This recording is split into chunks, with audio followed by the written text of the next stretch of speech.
Mr. Murli Gomatam is a technology entrepreneur based out of the San Francisco Bay Area, which is referred to as Silicon Valley. He has an impressive track record of building technology, services, and outsourcing businesses. His area of interest and expertise is enterprise software and services and IT in multiple verticals, including financial services, high tech, and manufacturing. Mr. Murli has created and managed global teams. He has played leadership roles at leading global corporations such as ISGN, SAP, Applied Materials, Ford Aerospace, L'Oreal, and Think3. He co-founded Neptune Technologies with a vision of establishing a complete solution to multiple services in the field of information technology with software development, web development and hosting, outsourcing, and search engine optimization.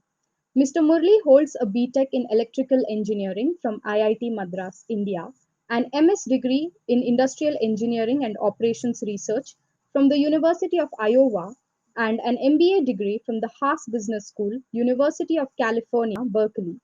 He has been a TIE Silicon Valley charter member since 2003 and enjoys mentoring and assisting entrepreneurs.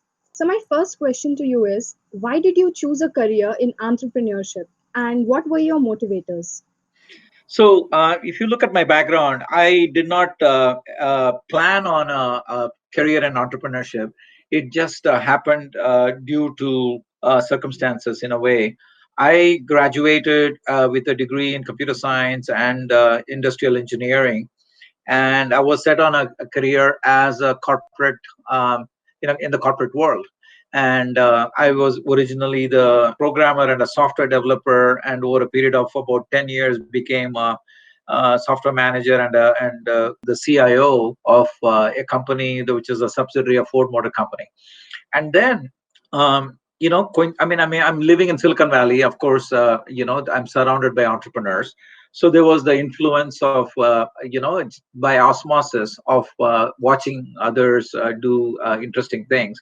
And then it also coincided with my going back to school to get my MBA. So, which I did after 10 years of working. And so that gave me a wide exposure to different disciplines, not just the technical discipline that I was very focused on. It gave me exposure to sales and marketing and business development, reading financial statements, accounting, and a very full-fledged, rounded view of the business. So after I graduated with my MBA, I looked at opportunities for entrepreneurship. There was nothing that I really liked, so I actually joined. After one attempt, I joined a company called Ramco Systems that was actually founded by somebody else, and I wanted to get a sense for how startup companies are run, and so that paved the way for me to essentially get into entrepreneurship.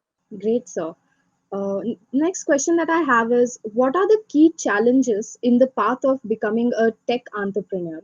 And how should one prepare to be ready to face such challenges? Yeah. So here are my thoughts. I mean, there are challenges in anything that you do, and um, the other side of every challenge is opportunity, right? It's two sides of the same coin. So rather than look at them as challenges, I would just look at them as opportunities. So when you become an entrepreneur, when you are part of either starting a company or joining somebody who's founded a company and being part of the early team, you have an opportunity to uh, take a vision that is only a vision at that point in time and translate that into a reality. So, for example, you let's say you're starting a software company or a services company. You have an understanding of what your company wants to achieve. You are probably thinking there is a gap in the marketplace. There is a quote unquote a white space. So people use the word white space to indicate there are a lot of spaces that are occupied by existing or incumbent companies, but then there is an area that has not been addressed. So there is an opportunity for someone to step in and fill that void. So perhaps you're seeing that. perhaps you're seeing that certain you're probably predicting certain trends that you think will become in vogue, in the early days of, for example, in the gig economy, as they call it, right? When companies like Airbnb and Uber and became very popular, and of course, in India there are Zola, etc., and there are many companies that have also been formed to take advantage of the quote unquote. Um, it was driven by a couple of factors. The factors were there are fixed costs associated with any running on any enterprise. Those fixed costs are spoken for, but oftentimes idle, right? So that is one trend. The other trend is people want to buy and consume products and services and pay as you go, rather than incur initial fixed costs. For example, driving a car, right? Car, you have to ideally own a car and then pay as you go along for the ongoing expenses. What if you didn't want to own a car but still want to? So there comes Uber. So that's a simple way of looking at things. But you are consuming and you're paying for it as you go. So these trends are playing out in the marketplace. So you as an entrepreneur are able to sense, hey, if this trend continues, maybe there is an opportunity for some other area where it has not been, it'll either catch on or there is an unmet need in the marketplace. So rather than look at them as challenges, I would like to think of them as opportunities, and a good entrepreneur has a sense for it, and then goes about doing it. Now, the second part of your question was, how does one prepare for it, right? Preparation is always about, what do I have that the market needs, and can I do a little bit of market research to understand if my offering, whether it is a product offering or a service offering, can resonate in the marketplace. Are there people willing to buy it, and are they willing to pay a price for it? Can I make enough money out of the price that the market will bear for my products and services? Can I build a company? Right? Very basic questions.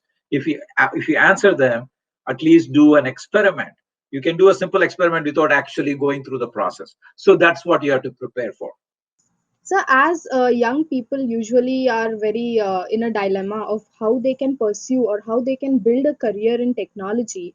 So, what is your message to young people who are looking to build a career in the tech space? So I have some ideas. I mean, I have done a few things, but I don't consider myself as the last word on the subject. Well, a couple of ideas that I would have are: number one, be good at what you're doing right now, so that when you may not be an entrepreneur right now at the moment, you may be working for a large enterprise, but you're doing something, whether it is software or hardware or services or product management, whatever the case may be. Now, get good at your discipline of your forte, your specialty. Get good at that. So that is the first requirement. The second is understand the broader market, and you can do that by doing a market research, reading a lot about the companies that are doing, how they are doing. You can read the financial statements. If they are public companies, you know how they are doing by looking at their annual reports or your quarterly calls. Understand where the market is going. And third, understand this, what I call as the product market fit. So you have an offering, and then there is a market. Is there a market for it? And there are several ways to do this. You can do focus groups. You can talk to a variety of analysts and get an idea as to if there is a fit. As I mentioned earlier, if I have an offering, will that be received well in the marketplace? Does the marketplace even need it? Number one, is there a need in the marketplace? If there is a need, will they pay for it? And how much will they pay for it? Is there enough value ascribed to my offering that I can build a company around it, and therefore be an independent operating entity, which is what the objective is, to build a startup, or to build a functioning, sustainable enterprise offering those services over a period of time.